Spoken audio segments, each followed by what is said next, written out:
Alright. Alors, bonsoir, ce soir on va parler de la parashat Ekev dans le Likutei Torah, Torah Or. Alors dans la parasha, on parle d'une prière très importante, celle qui est le Birkat Hamazon. Alors le Birkat Hamazon, c'est pas après qu'on a fait des achats sur Amazon qu'on fait la bracha, c'est celle que l'on fait après avoir mangé du pain, spécifiquement du pain. Parce que si on a mangé par exemple des bonbons ou autre, on fait Boré Nefashot. Si on a mangé des gâteaux, c'est à la Michia Val Kalkala, etc. Mais sur le pain, c'est vraiment le Birkat Hamazon. Le Birkat Hamazon est découpé en 4. Il y a la première partie, la deuxième, la troisième. Sur ça, à la fin, on dit Baruch Ata Hashem, quelque chose. La 4e partie, c'est les sages qui ont en fin de compte rajouté. C'est toutes les demandes pour la santé, la réussite, etc. Et là, il n'y a pas de Baruch Ata. On finit par Ose Shalom, par Poter et Tedecha, mais il n'y a pas de Baruch. Alors, c'est quoi la différence quand il y a un Baruch, quand il n'y a pas de Baruch? Quand on fait la prière, des fois, on dit Baruch, des fois, on ne dit pas. Quelle est la force du Baruch Ata quand on dit Baruch Ata en règle générale? Il y a des fois aussi, il faut savoir qu'il y a deux sortes de bénédictions. Il y a des bénédictions qui sont petites, il y en a d'autres qui sont grandes. Quand on dit petit et grand, c'est pas dans la grandeur. C'est est-ce qu'il y a un baruch ou deux baruch? Est-ce qu'il y a un baruch au début et un baruch à la fin? Ou il y en a que à la fin ou que au début? Par exemple, quand on veut juste manger, on dit Baruch Ata Hashem, Boré Pri Adama par exemple, et on mange. Donc c'est une petite bracha. Des fois, il y a des grandes brachot qui font 3 lignes, parce qu'il y a un baruch au début et un baruch à la fin. Et des fois, il y en a des immenses, et après, il n'y a qu'un baruch à la fin. Donc, comment ça fonctionne? C'est quoi l'histoire? D'abord, d'où on sait de la Torah qu'il faut remercier Hachem après qu'on a mangé? Dans la paracha. Ve'achalta, quand tu auras mangé, ve'savata, tu seras rassasié, ou berachta, tu vas bénir. C'est un minimum. Alors, il faut savoir que d'après la Torah, c'est vraiment le Birkat Hamazon qui est obligatoire. Tout ce qui est à part, donc après avoir mangé des bonbons, de la viande, du poisson, etc., ça c'est les sages qui vont demander de le faire. Hello, rentre. Tout va bien? Bonsoir. Alors on parle ce soir dans la paracha du Birkat Hamazon. Okay. Le Birkat Hamazon, c'est la prière que l'on fait après avoir mangé du pain, spécifiquement du pain. C'est découpé en 4. Les 3 premières bénédictions, il y a un Baruch Ata dedans. La dernière, il n'y a pas de Baruch. C'est Shalom, tout ça, mais il n'y a pas de Baruch. Et d'où on sait que la Torah nous demande de faire le Birkat après qu'on a mangé, Ve'achalta, Ve'savata ou Berachta. Tu as mangé, tu t'as rassasié, tu dis merci. Classique. Maintenant, tout ce qu'on a mangé qui aurait pu nous rassasier, mais qui n'est pas du pain, c'est les sages qui nous ont demandé de faire une bénédiction de remerciement. C'est vraiment sur le pain qu'on a cette obligation. En tout cas de la Torah. Après les sages, ils ont rajouté.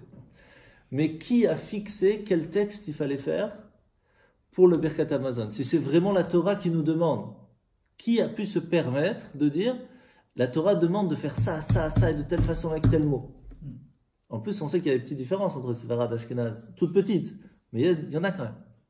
Les grandes différences se font plus à la fin, dans la 4e partie, parce que là, c'est vraiment les sages à la fin qui ont rajouté.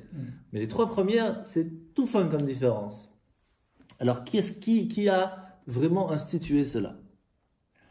Et pourquoi c'est tellement important? Alors d'abord, on va essayer de voir qu'est-ce qui se trouve dans ces 3 premières bénédictions. La première, c'est vraiment la base. Baruch Ata Hashem, Azan et Haolam Kulo. Merci Hashem d'avoir donné à manger au monde entier. Et on finit, Baruch Ata Hashem, Azan et Hakol, merci que tu donnes à manger à tout le monde.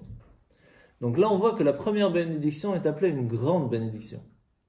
Pas par sa grandeur, comme on a dit tout à l'heure, parce qu'elle commence par Baruch, elle finit par Baruch. Alors, pas tous. Par exemple, la deuxième, ça commence par Nod Elecha, ça finit Baruch Ata Hashem al Haaretz vel Amazon. On remercie Hashem sur quoi? Sur la terre, que la terre a donné ses fruits, et on parle bien sûr de la terre d'Israël ici, et sur la nourriture qu'on a mangée qui est venue de cette terre. La dernière, Bonne Berachama Yerushalayim, Amen. On demande à Hashem à ce qu'il remette la ville de Yerushalayim. Mais c'est aussi une petite bénédiction, même si elle est grande, il n'y a pas de Baruch au début. Donc ça, c'est la première chose. Qu'est-ce qu'il y a, de quoi on parle vraiment dans ces bénédictions? De 4 choses en tout. La première chose, c'est qu'il faut remercier sur ce qu'on a mangé. Deuxième chose, comme on a dit, sur la terre d'Israël. mais encore sur deux choses, sur la circoncision et sur l'étude de la Torah. Alors, quel rapport il y a avec le fait qu'on vient de manger du pain, qu'on dise merci encore sur la terre, je peux comprendre. Spécifiquement la terre d'Israël, c'est une question qu'on va voir. Mais quel rapport il y a entre la Torah, la Brit et qu'on vient de manger?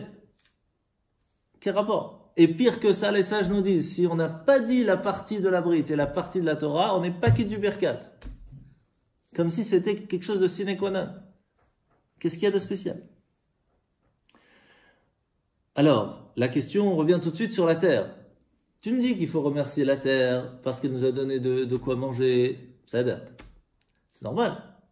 Mais pourquoi là spécifiquement la terre d'Israël? Alors quand on était en terre d'Israël avec le roi David, le roi Salomon, que c'était vraiment nous qu'on gérait sur place, je peux comprendre. On était tout le monde sur place, on fait la bénédiction. Quelqu'un qui vit aujourd'hui en Israël, on peut dire peut-être, et encore pas tout à fait parce que on n'a pas toute la terre d'Israël, on n'y vit pas en paix avec un chef comme la Torah le demande, avec un roi juif, pas comme il faudrait dans la Torah. Donc même là c'est problématique. Mais alors celui qui est même pas en Israël, la question ne se pose même pas. Comment il peut faire cette bénédiction? On ne peut pas faire une bénédiction en vain. Donc comment on peut dire merci à la terre d'Israël de m'avoir donné à manger? Ça marche pas. Alors d'abord, il faut essayer de comprendre d'où vient la Brit Mila. D'où vient la terre d'Israël? Pourquoi les deux sont liés? La réponse simple, c'est très simple. Quand est-ce qu'on a reçu en héritage la terre d'Israël? Après que Abraham a fait la Brit Mila, Hachem il lui a dit, toi et tes enfants qui ont fait la Brit, vous allez recevoir comme héritage la terre d'Israël. Sauf qu'à ce moment-là, ça ne s'appelait pas Eretz Israël, ça s'appelait Eretz Kenan. Alors on va voir aussi la différence. Donc maintenant, on voit le lien entre la terre d'Israël, la Brit. Ok, jusque là ça va. Mais encore quelqu'un qui va faire le birkat, qui va parler de la Brit, peut-être il a la Brit, ou en tout cas ses enfants, même si c'est une femme qui fait qui c'est pour ses enfants, ça c'est sa famille, etc. Mais si on n'est pas en Israël, la question est toujours là. Il y a toujours ce problème. Alors la première partie de la réponse, c'est qu'ici on ne parle pas de la terre d'Israël de façon physique, on parle de la terre d'Israël spirituelle. Il faut comprendre qu'est-ce que ça veut dire qu'on a un héritage de la terre d'Israël spirituellement parlant. C'est-à-dire qu'on n'a pas reçu physiquement, la preuve que non, on n'y est pas. Donc on ne l'a pas reçu, en tout cas pendant plus de 2000 ans, on n'y était pas, maintenant on y est Baruch Hashem un petit peu, mais on n'est pas encore au top. Donc on va l'avoir en fin de compte, ça c'est écrit clairement. Mais on a bien vu, rentrer, on a bien vu que il n'y a pas. Donc ça veut dire quoi? Que chaque seconde de notre vie, depuis 5000 ans, on peut faire cette bracha, qu'on a la terre d'Israël en héritage. Bonjour, rentrez, comment ça va? Alors, donc on était en train de parler du Birkat Hamazon, donc la prière que l'on fait après avoir mangé le pain, on remercie Dieu d'avoir mangé, et dedans il y a 4 sujets qu'on parle. Le remerciement qu'on a mangé, le remerciement sur l'étude de la Torah, donc on veut savoir quel rapport maintenant avec ce qu'on vient de manger, le remerciement sur la terre qui nous a donné à manger, et précisément la terre d'Israël. Il faut comprendre parce qu'aujourd'hui on n'est pas en Israël. Donc comment on pourrait faire cette bénédiction? C'est la question qu'on est en train de poser. On l'a fait quand même. Et sur la circoncision. Alors quel rapport avec la circoncision? On a donné une toute petite idée dans le sens que quand est-ce qu'on a reçu comme héritage la terre d'Israël? Quand Abraham a fait la circoncision. Donc il y a un certain lien. On va voir quel rapport, mais on a un petit lien. Maintenant, la question est toujours présente. Pourquoi la terre d'Israël? Surtout qu'on n'y est pas aujourd'hui. Donc comment on pourrait se permettre, nous, ici, de faire cette bracha? La réponse de base, qu'on va essayer de développer, c'est que la terre d'Israël qu'on a reçue en héritage n'est pas que physique, elle est spirituelle. Alors qu'est-ce que ça veut dire? La terre d'Israël spirituelle qu'on a reçue en héritage. Sans compter qu'on parle ici de Eretz Kenan. Quand Hachem il a donné, il lui a bien dit Eretz Kenan, ça s'appelait comme ça. La terre de Kenan, pas la terre d'Israël. Après, ça s'est appelé. Donc, il faut essayer de comprendre de quoi on parle. Alors, le mot Knaan, généralement, c'est le début du shiur. Ouais, on est vraiment au début. Super. Pas de stress. Donc, la terre de Kenan, le mot Kenan, c'est pas seulement un peuple. Ça veut dire quelque chose. Alors, ça vient du mot Achna'a et Shfelut.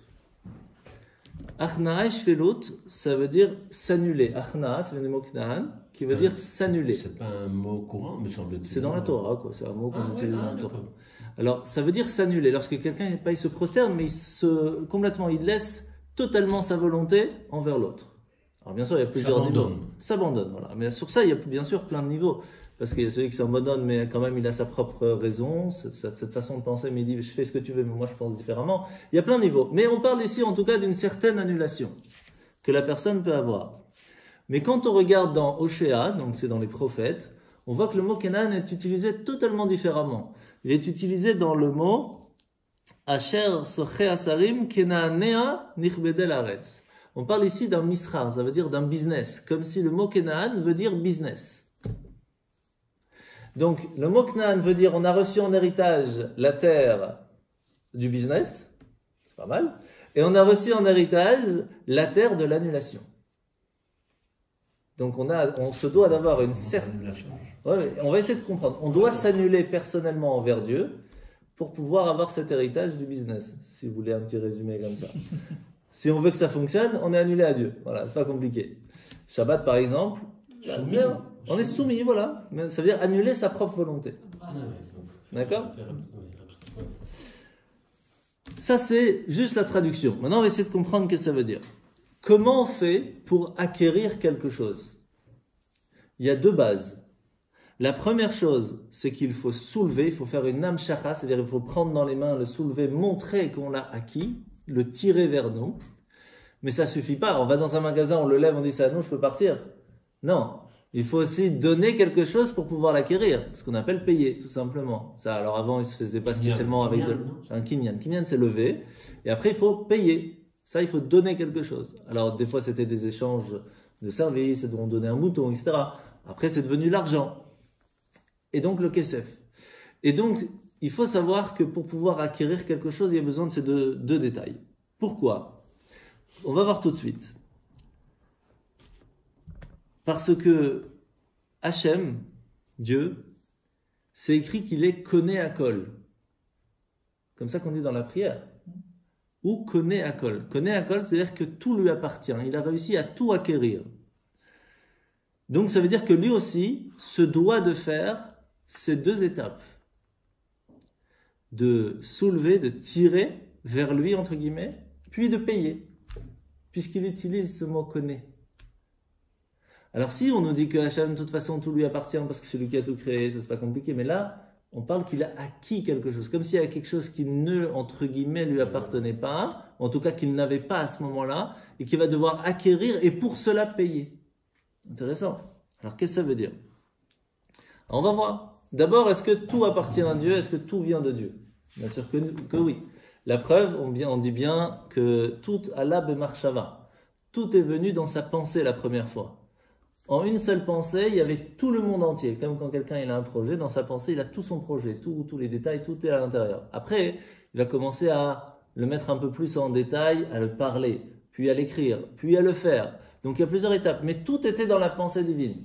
C'est-à-dire que tout ce qui se passe ici, en fait, tout est à lui. Tout vient de lui. Au point même qu'il y a cette question qui se pose dans les Pirkei Avot, qu'on a déjà cité souvent. Dieu a créé le monde en 10 paroles. Mais il aurait très bien pu le faire en une seule parole. Il dit que le monde fut, le monde soit, c'est fini. Donc, mais ça a été dit quand même. Mais en fin de compte, il va utiliser 10 paroles.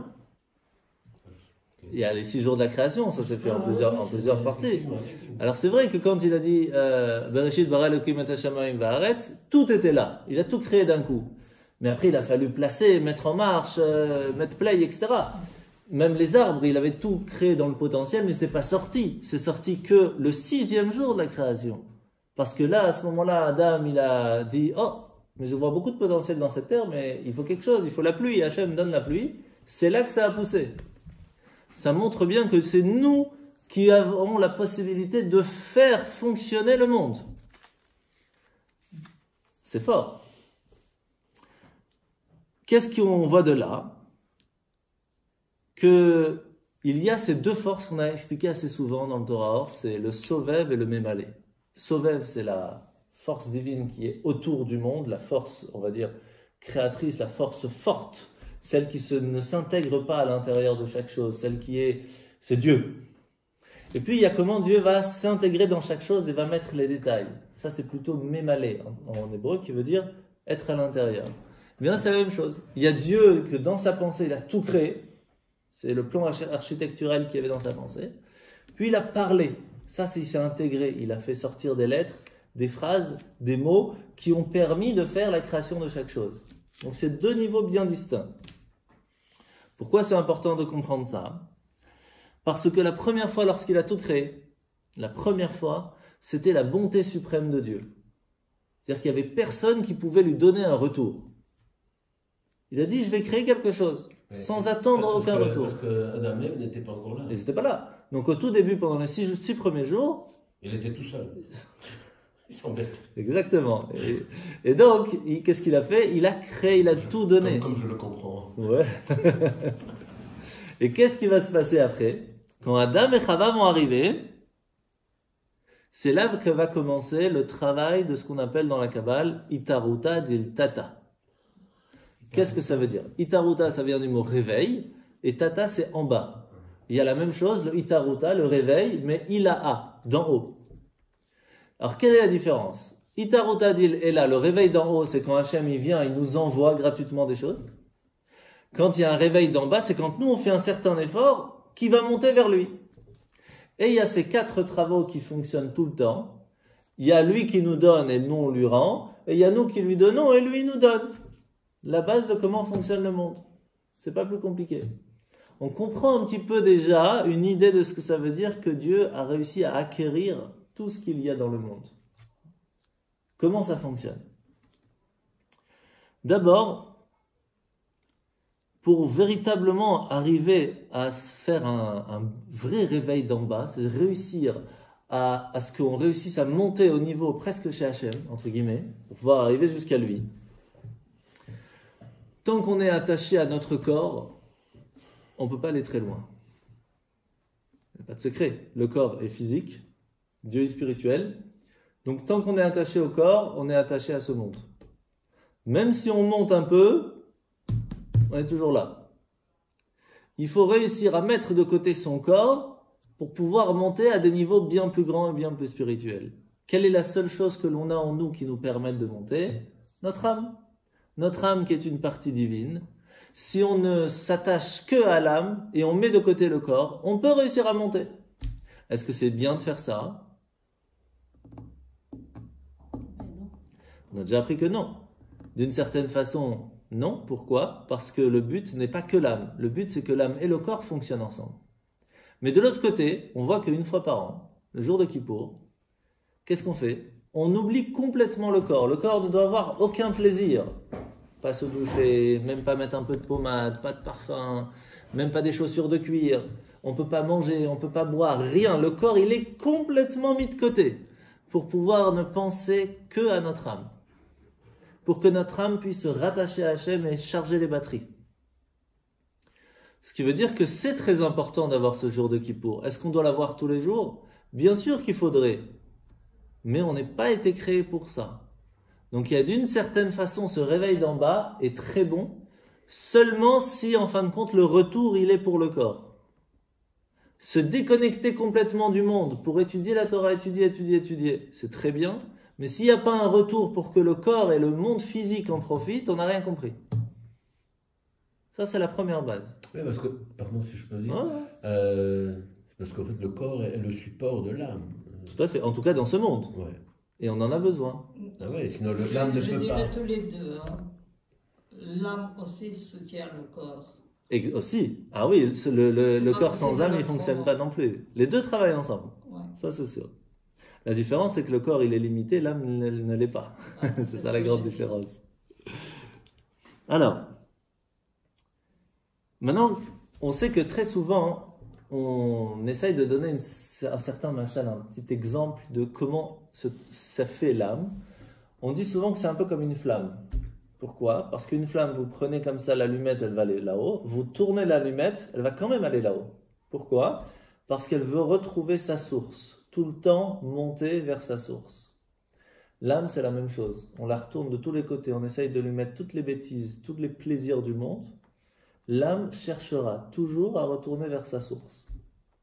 Et donc, l'âme juive, d'une certaine façon, quoi qu'il se passe, il y a un certain moment, elle va te dire, tu t'es gouré toute ta vie, rien à compris, c'est par là qu'il faut aller. Pourquoi est-ce qu'on a précisé que c'est l'âme juive? parce que c'est celle qui se doit de rechercher le divin.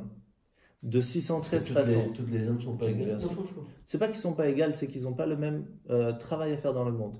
Autant que dans chaque usine, dans chaque société, on a besoin de personnes qui font ça, d'autres qui font ça, etc. Il n'y a pas une meilleure que l'autre, mais chacun son rôle. Les non-juifs ont le rôle de faire 7 choses dans le monde pour qu'ils puissent tourner. Nous, on a 613 choses à faire pour que ça puisse tourner. Oui, un peu moins aujourd'hui, parce qu'on a 86, mais en tout, il y en a 613 en tout cas. Tant qu'on n'a pas le temple, on n'a que 86 sur 613. Et qu'on n'est pas Cohen. Pas Cohen, pas Lévi, homme, femme, enfant, truc. En fin de compte, on n'a pas grand-chose à faire. Mais quand même, Bientôt. il faut les faire. Bientôt, ouais, bien sûr. Donc, qu'est-ce qui se passe? Qu'est-ce qu'on vient d'expliquer? Que il faut faire attention qu'on s'attache à son âme pour qu'elle puisse monter, mais ne pas oublier le chou, c'est-à-dire ne pas oublier de revenir avec quelque chose. Alors, c'est quoi ce quelque chose? En fait, nous, il attend qu'on lui vende quelque chose. Dieu, il veut qu'on lui vende quelque chose. Mais c'est embêtant. Alors, qu'est-ce que ça veut dire ici qu'on doit, entre guillemets, vendre et que Hachem va acheter?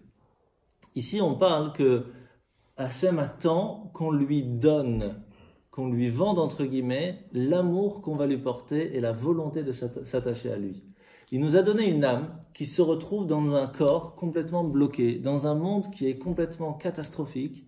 Et il nous dit, cette âme, c'est une partie qui m'appartenait, je te l'ai donnée. J'aurais bien voulu que de temps en temps, elle vienne me voir, me dise, coucou, tu sais, je t'ai pas oublié. Mais alors ça veut dire que le monde était déjà catastrophique. Il a créé le monde avec le fruit interdit. Donc il y avait une certaine catastrophe à l'intérieur. La différence, c'est qu'elle n'était pas intégrée chez la personne. Mais pourquoi il a fait comme ça? Pourquoi c'est un autre chose. C'est un autre chose. Pourquoi on doit avoir tant de travail? On ne peut pas aimer simplement aimer Dieu comme ça. Pourquoi est-ce qu'on doit faire tout ça, tout ce qu'on nous demande? Je vais vous poser une question simple. Un enfant, vous lui dites, il faut que tu m'aimes, mais ne fais rien pour moi. Un autre, vous lui dites, tu vas m'aimer et tu vas faire plein de choses pour moi, tu vas galérer. Qui va aimer le plus en fin de compte? Celui qui va galérer, celui qui va mettre des efforts. C'est comme ça. Qu'est-ce qu'on a ici? On a donc, entre guillemets, on va lui vendre notre volonté, notre amour qu'on va avoir envers lui, de s'approcher vers lui. Et lui, qu'est-ce qu'il va faire? Il va nous payer avec quoi? Kesef, de l'argent. Le mot kesef vient du mot kosef. Kosef qui est aussi un petit peu cette attirance, amour qu'on peut avoir envers lui de retour.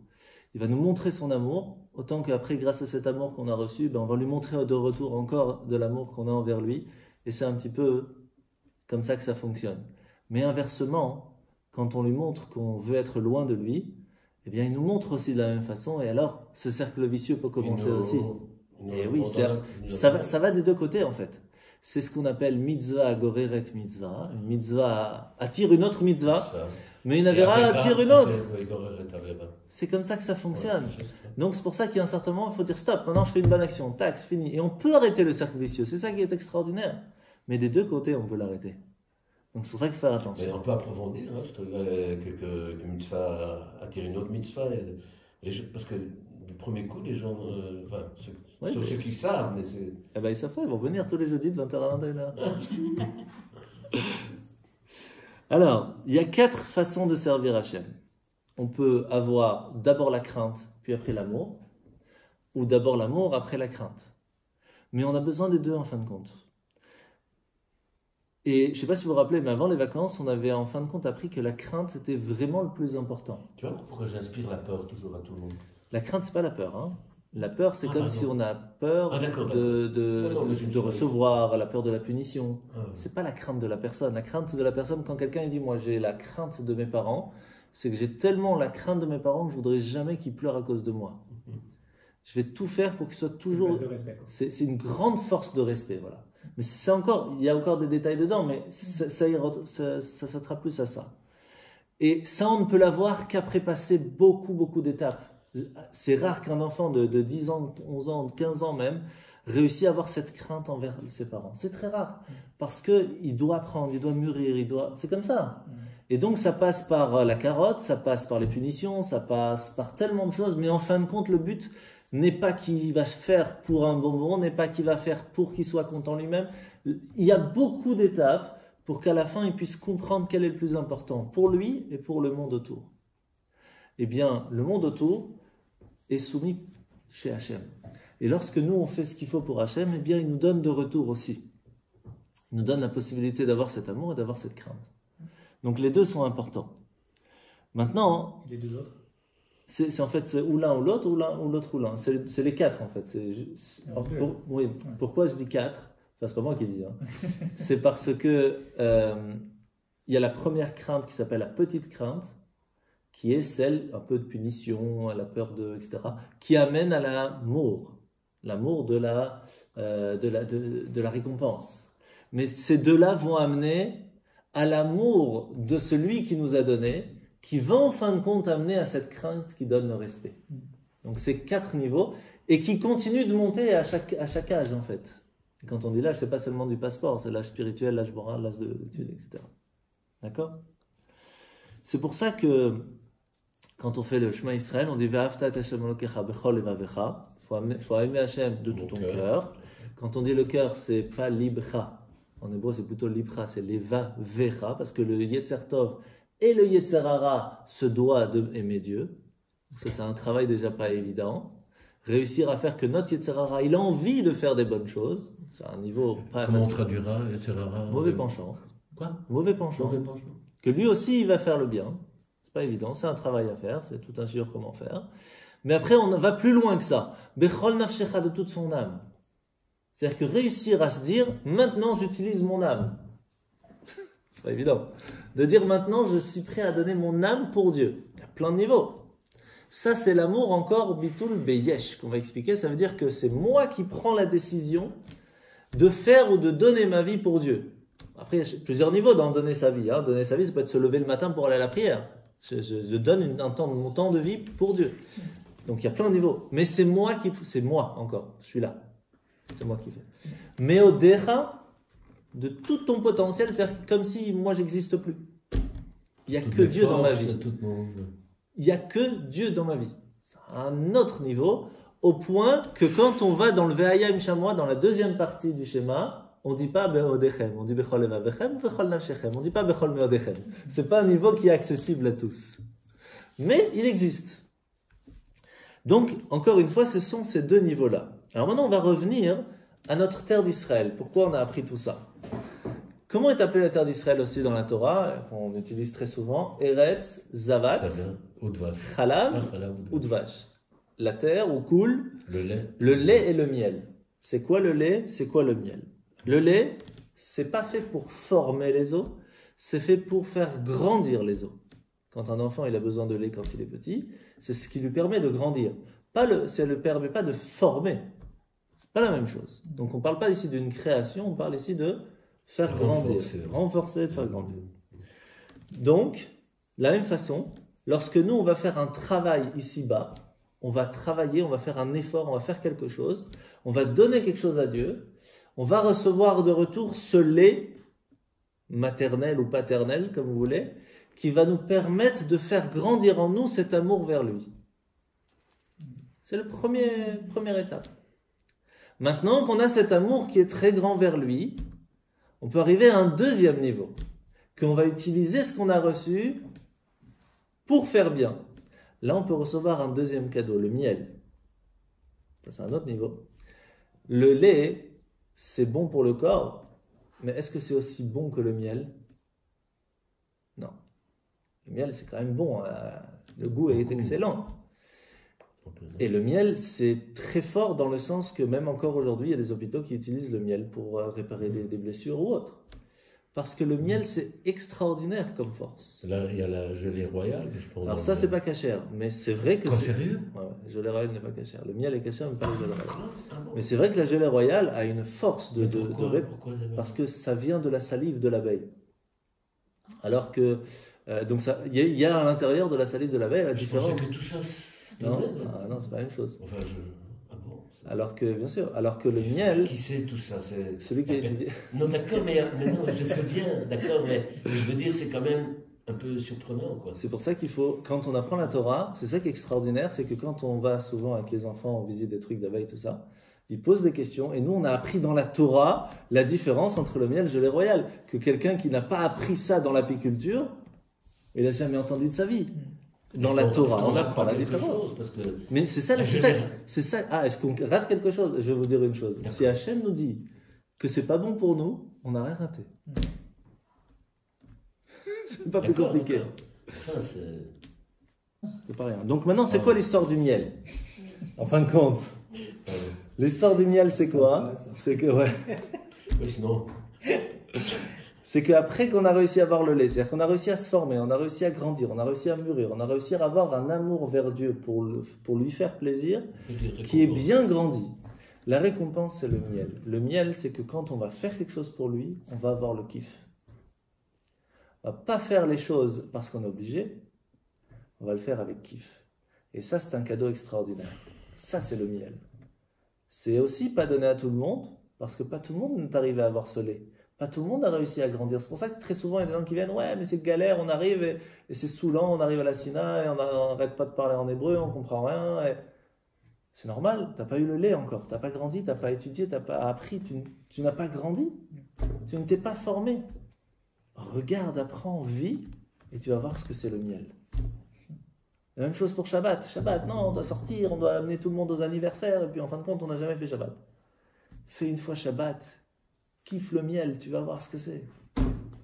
Et si on n'a jamais goûté, on ne peut pas savoir.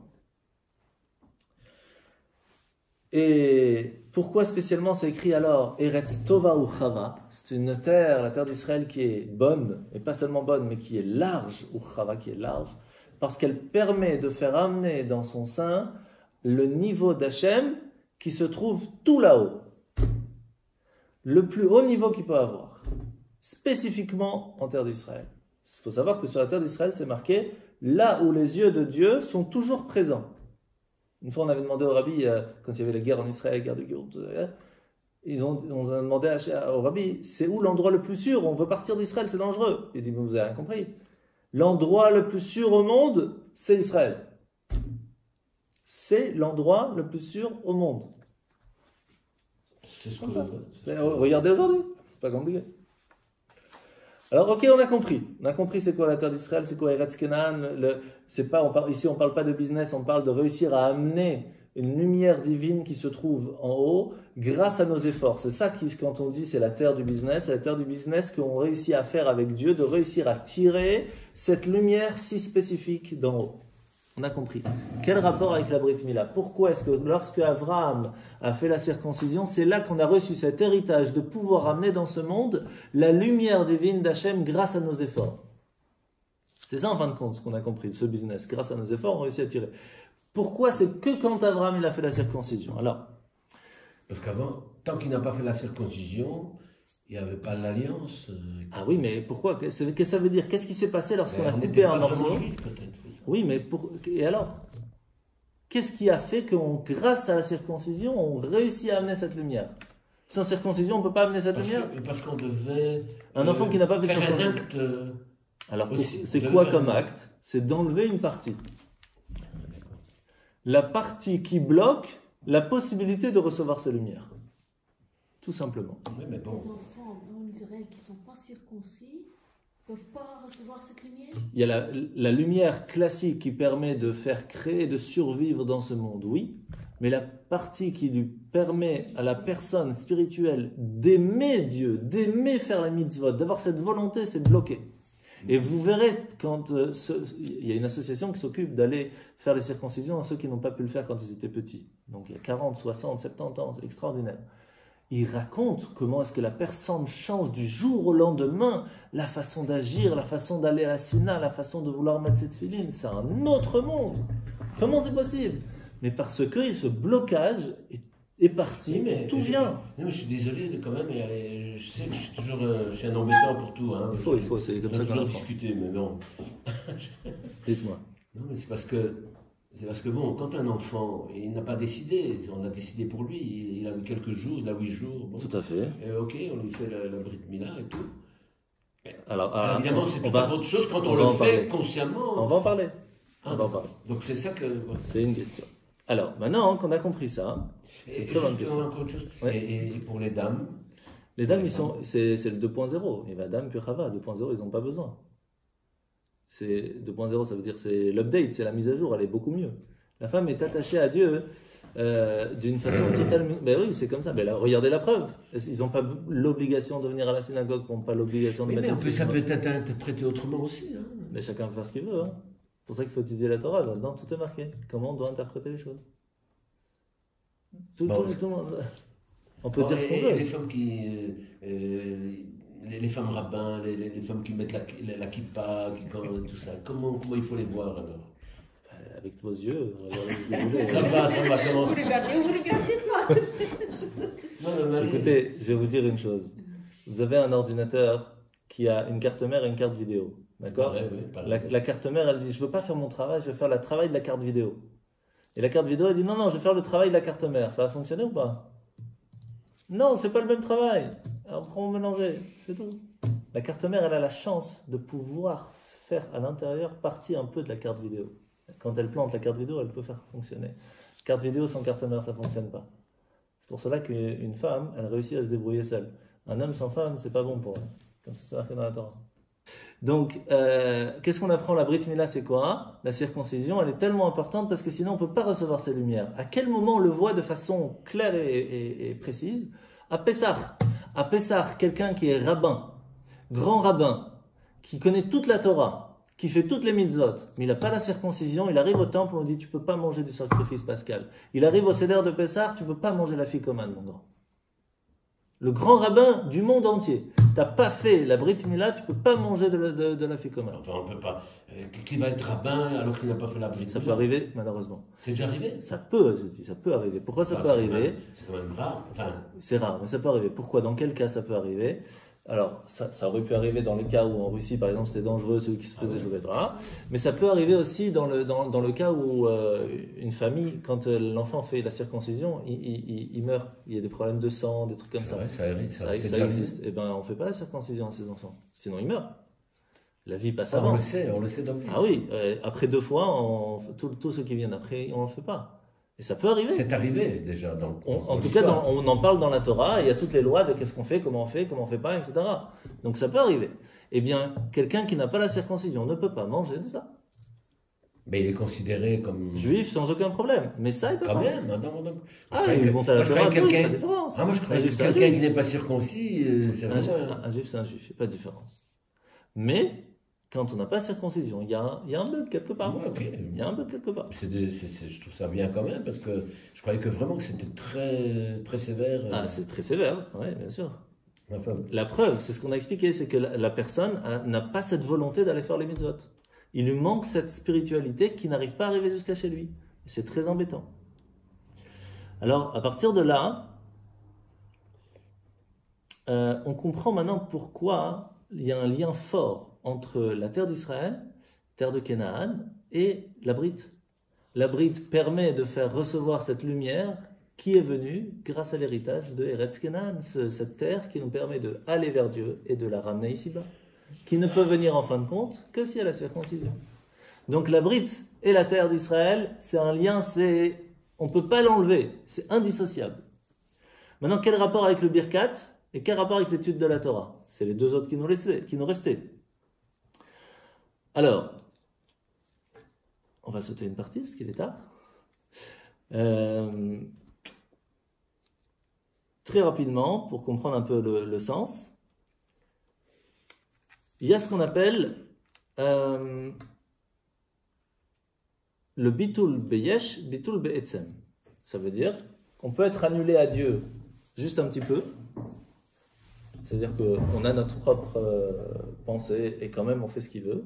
On peut se dire, j'annule ma volonté pour lui, donc je pense comme lui, mais c'est je fais comme lui, il y a encore ce je. Et il y a, je n'existe pas, je ne suis que l'émissaire de Dieu dans ce monde. Il n'y a pas beaucoup qui étaient comme ça dans ce monde. Un des seuls, c'était Moshe. Lui, c'était Dieu parlait à travers sa gorge. Lui n'avait pas d'existence propre à part celle de faire le travail que Dieu lui avait demandé. Très rare. C'est pour ça que ça répond à votre question, comment ça se fait qu'on fait la Brit Mila à 8 jours et pas à 13 ans par exemple. Comme chez les musulmans. Alors aujourd'hui ils font un peu Comme plus tôt, Ismaël hein. a fait. Mais Ismaël elle l'a fait à Ils font 13 plus ans. tôt. Ouais, ils font À 6 13 ans, ans. ils font À combien? 6 ans en général. Ouais. Enfin ça dépend, ils ont plusieurs coutumes, mais ils font plus à 13 ans. Et pourquoi on ne fait pas quand on comprend et on fait spécialement quand on ne comprend pas? Ah voilà. Tout simplement parce que si on comprend, ça veut dire que j'ai compris. Donc la lumière que je réussis à amener chez moi, elle n'est que en rapport avec moi. Intéressé. Non, elle est en rapport avec ma compréhension. Donc la lumière divine ne sera que limitée par rapport à moi. Quand je ne fais pas parce que j'ai compris, mais parce que je suis. Là, il n'y a pas de limite. Et la lumière et le lien qu'on a avec Dieu, il est sans limite. C'est pour cela qu'on le fait à 8 jours. Et c'est une des choses qu'on apprend à l'enfant. Le lien que tu as avec Dieu, il est indissociable. Il n'est pas limité ni par tes actions, ni par ce que tu vas faire, ni par ce que tu ne vas pas faire. Quoi qu'il se passe, tu es juif, tu resteras juif. Et c'est ça le message de la Brit Mila, c'est le message de Eretz Israël, c'est le message de la Torah, et c'est ce qu'on va voir avec le Birkat Hamazon. Quel rapport avec le Birkat Hamazon? Le Birkat Hamazon, la première partie, elle est très large. Pourquoi? Parce qu'elle dit, merci à Dieu de donner la nourriture à tout le monde, que tu donnes à tout le monde, et encore, on ne dit même pas tellement Dieu. On dit, béni sois-tu Dieu, que c'est très très large. Pourquoi? Parce qu'ici, on ne parle même pas du pain qu'on mange. On parle de la manne. C'est quoi la manne? La manne, c'est le pain qui tombait du ciel dans le désert. Et Moshe Rabbeinu, quand il a vu ça, il a dit, il faut remercier Hachem que vous mangez du pain. Il y a du pain qui arrive, vous avez mangé, vous êtes rassasié, vous devez remercier Hachem. Et donc, il a institué la première partie du Birkat Hamazon. Alors, donc Birkat Hamazon, c'est la prière. Donc, tu sais, après le. Ah, ça. Après avoir mangé, quoi. Ah, d'accord, pardon. Donc, ça, c'est la première partie, c'est Moshe Rabbeinu qui a institué. Donc, maintenant, on sait d'où ça vient. D'où vient cette manne? Du ciel. Actuellement, on peut trouver de la manne.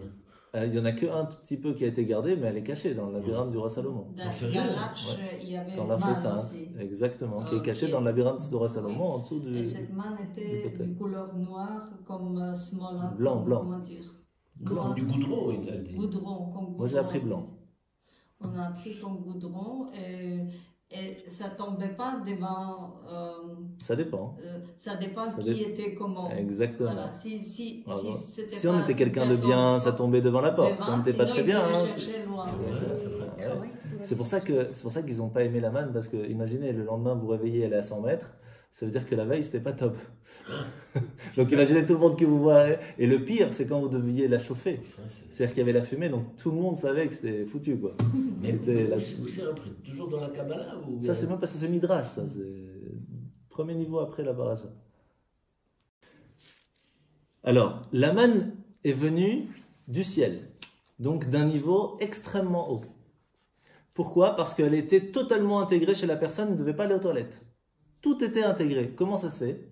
Parce qu'elle venait du ciel, elle venait d'un niveau sans aucune impureté à l'intérieur. Ce qui fait qu'elle s'intégrait totalement, et dans le corps et avec l'âme.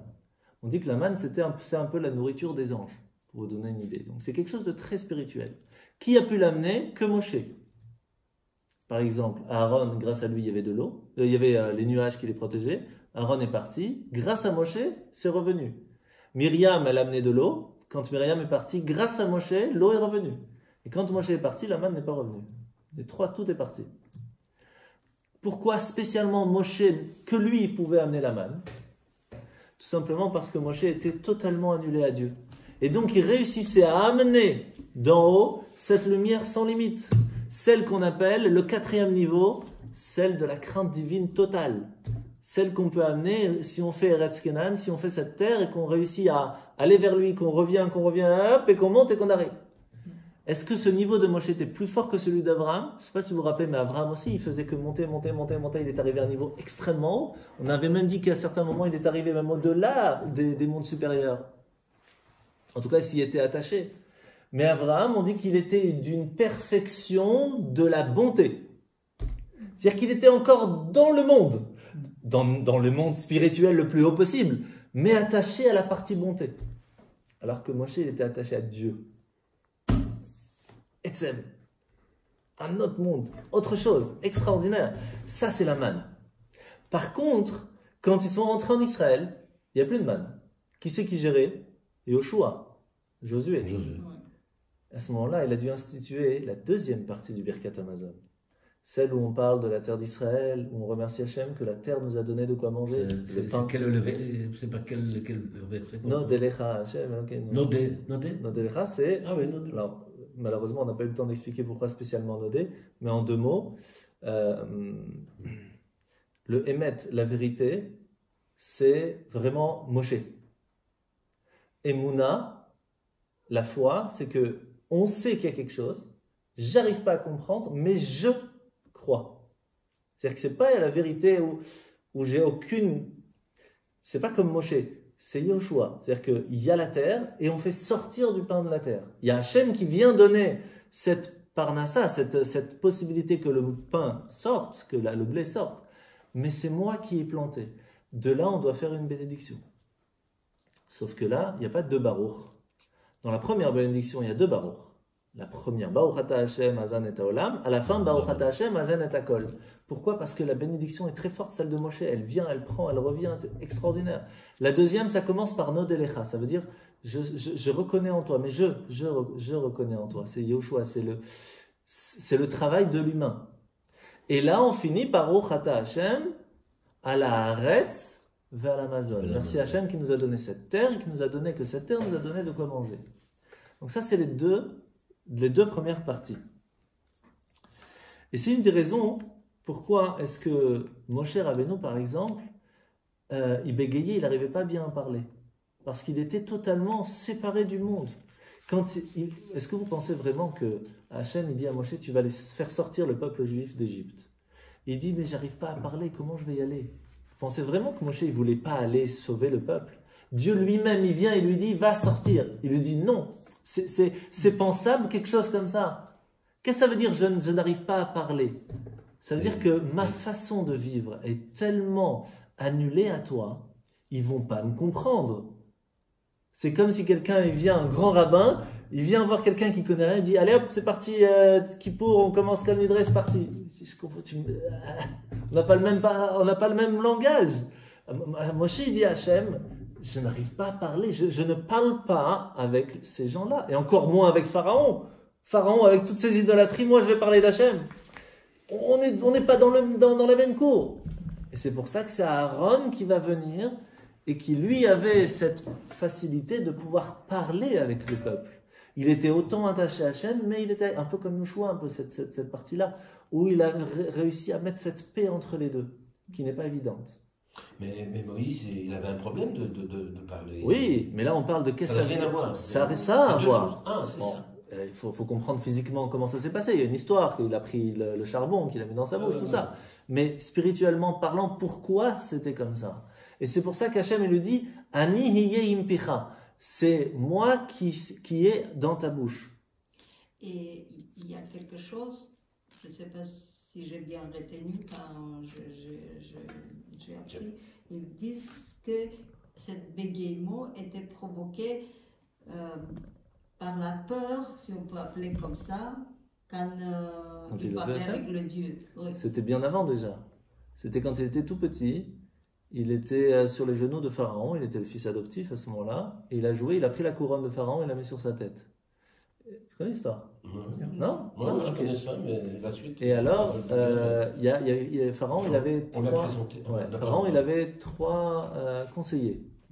Le premier, Bilam, vraiment le méchant, il a dit, mais c'est lui qui va détruire l'Égypte. Il a envie de prendre ta place. Il faut le tuer tout de suite. Yitro, qui va être le futur beau-père, il a dit, mais non, c'est un enfant que tu racontes. Ah, bébé, et le troisième, c'était Yov, il n'a rien dit.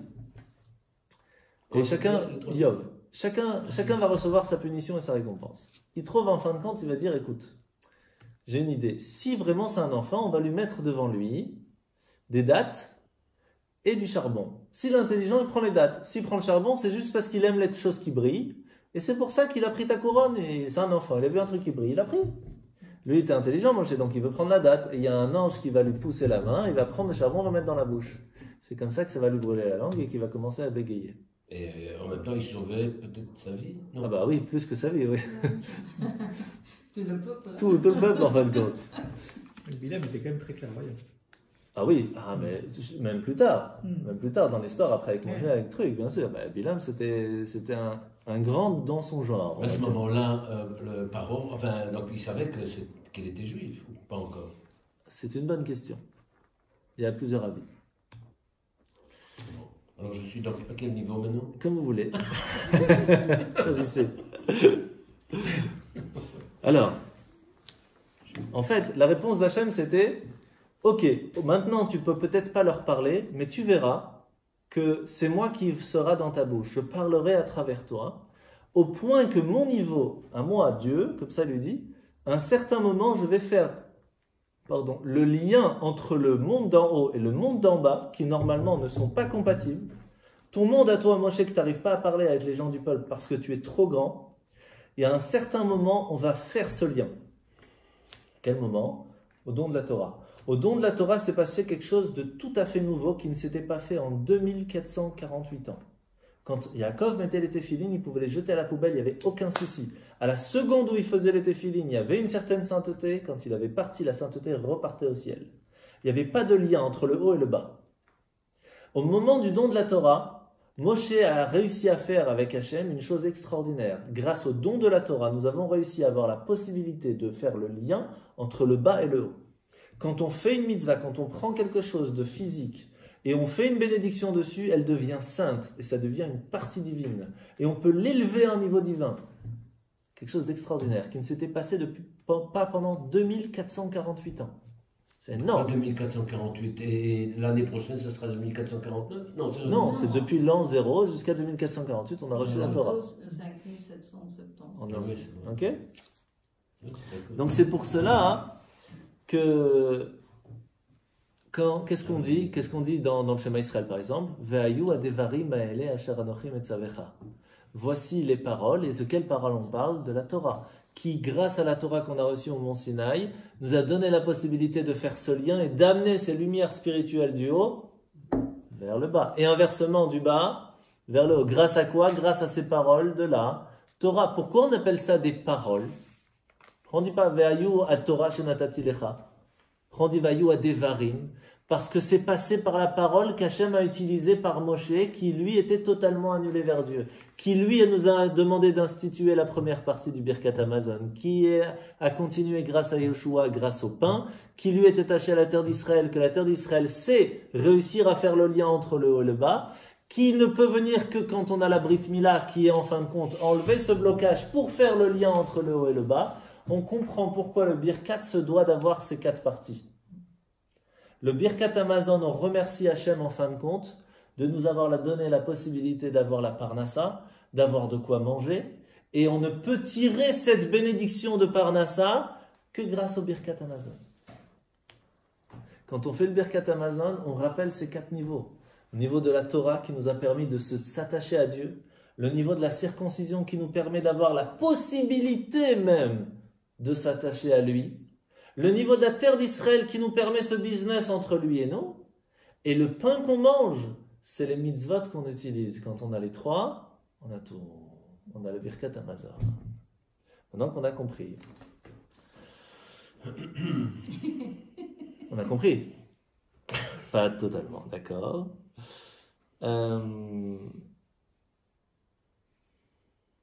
Compris, oui, mais pas tout à fait assimilé. Ouais. Comme Dieu n'a pas laissé Moïse rentrer sur la terre promise, ça veut dire qu'il a perdu quelque chose à ce moment-là? Parce qu'il n'a pas obéi, au lieu de parler, il a frappé. Ça y est, plein de... À ce moment-là, il a commis quelque chose que le Dieu n'a pas apprécié, il a perdu cette divinité. Il n'a pas eu... Non, lui, il a rien perdu, Inch'Allah. Mais ce qui s'est passé, c'est que tout son peuple, avec qui il a vécu, est resté dans le désert. Et le chef ne peut pas partir autre part qu'avec son peuple. Le capitaine du bateau reste avec le bateau. Et donc, il ne rentrera en Israël que lorsqu'il y aura la résurrection des morts et qu'il rentrera avec son peuple. Et il est pour l'instant enterré sur la montagne. C'est écrit quelle montagne, sauf qu'on ne sait pas où exactement. Donc on ne sait pas. Il y a des gens qui cherchent. Il y a eu plein qui ont cherché. Il y a même des grands sorciers qui sont partis sur la montagne, et c'est raconté clairement qu'ils sont arrivés en bas, ils ont vu avec la sorcellerie qu'il était tout en haut. Il est arrivé tout là-haut, ils ont vu qu'il était tout en bas. Ils sont allés tout en bas, ils ont vu qu'il était tout là-haut. Ils ont compris que Hachem ne veut pas qu'on trouve. Et c'est marqué clairement pourquoi il ne veut pas qu'on trouve. Parce que si on savait. C'est juif ou c'est. Non juif. Non juif. Et pourquoi il ne veut pas qu'on trouve? C'est simple. Parce que imaginez, je vous dis, Moshe Rabbeinu, il est enterré là. Vous allez voir quelqu'un d'autre, on va chez Moshe. Qu'est-ce que tu vas chez Moshe, t'as tout. Direct. Aaron Cohen, on sait où il est. Et une fois par an, il y a tout un groupe qui va, déguisé en bédouin et tout, toute une histoire. Ah oui, c'est dangereux d'arriver là-bas. C'est en plein désert. Vous n'avez jamais vu la vidéo de. C'est à voir. Extraordinaire. Qu'est-ce qu'on voit là? C'est la tombe de Aaron Cohen. Mais alors on sait où c'est. Aaron, on sait. C'est pas secret. C'est dans le désert. Dans le désert du Sinaï. C'est pas dans en Jordanie? Dans le désert du Sinaï. Alors, je ne suis pas très bon en géographie, mais. Comment on doit taper pour voir tombeau de Aaron Cohen. Google. Regardez la vidéo. Extraordinaire. Oui, mais cette vidéo, c'est du cinéma. Non, c'est une vidéo, quelqu'un qui filme, il est parti avec. Et quoi, on voit des choses extraordinaires. Non, vous voyez la tombe, vous voyez les juifs qui se sont déguisés en bédouins pour pouvoir arriver là-bas, etc. Donc c'est dangereux. C'est comme quand ils vont sur le tombeau de Yosef. C'est en plein Shrem, c'est super dangereux. Et en vrai, c'est le. Bon, on va finir. Oui. Alors, le pain du ciel, c'est Chochma Ila, d'accord? Le pain du ciel, la manne, c'est Moshe, c'est le niveau le plus haut, celui qu'on peut réussir à amener que lorsqu'on est totalement annulé à Dieu. D'accord? Ça, c'est la première partie du Birkat. Le pain d'en bas, c'est la deuxième partie du Birkat. D'accord? Ça, c'est vraiment Gashmi, c'est-à-dire c'est le matériel, vraiment la partie la plus basse. J'ai jamais vu dans le Birkat. Bon, je ne dis pas que franchement, j'entends rarement le Birkat Amazon, mais bon, je reconnais, mais j'ai jamais vu qu'il y a une séparation de deux parties. 4 parties. Regardez, Baruch attaquant, à chaque fois qu'il y a un Baruch, c'est une autre bénédiction. Ah, d'accord, comme ça, oui, ok. C'est ça. Donc, comment faire le lien? Donc il y a 4 parties. Pardon. Comment faire le lien entre le pain du ciel et le pain d'en bas? Il y a quand même quelque chose entre les deux. C'est tellement haut et tellement bas. Qu'est-ce qu'il y a entre les deux? Et c'est ce qu'on a rajouté dans le Birkat Amazon. Les deux parties, c'est la Torah et la circoncision. Pourquoi? La Torah, c'est Eshdat Lamo. C'est-à-dire ça, c'est toutes les midot, tous les sentiments qu'on peut réussir à travailler, à faire réveiller en nous pour réussir à aimer Dieu et à faire ce qu'il faut, c'est grâce à la Torah. Donc c'est tout ce qui se trouve entre les deux. Et la partie de la brite, de la circoncision, ça c'est Yesod. Yesod, comment on traduit Yesod? Fondement. Le fondement, exactement. C'est le fondement du peuple juif. Et c'est une des bases qui se trouve entre le haut et le bas. C'est pour ça que le Birkat ne peut être fait et être cachère totalement que si on a fait la partie de la manne, la partie du pain, d'Eretz Israël, la partie de la Brit Mila et la partie de l'étude de la Torah. C'est que quand il y a ces 4 qu'on réussit à faire le lien entre le haut et le bas et faire que tout ce qu'on a mangé, tout le repas, soit béni et nous amène bénédiction. C'est ça la différence. Et donc pour résumer, la parnassa, qui est en fin de compte le pain, ne vient que si on a ces 4. On veut que le pain du ciel puisse arriver dans le pain en bas, c'est très simple. L'amour, la crainte, qui vient par l'étude, et le fondement du peuple juif, la circoncision. Razak. Est-ce qu'on peut faire un léger parallèle avec les 4 mondes?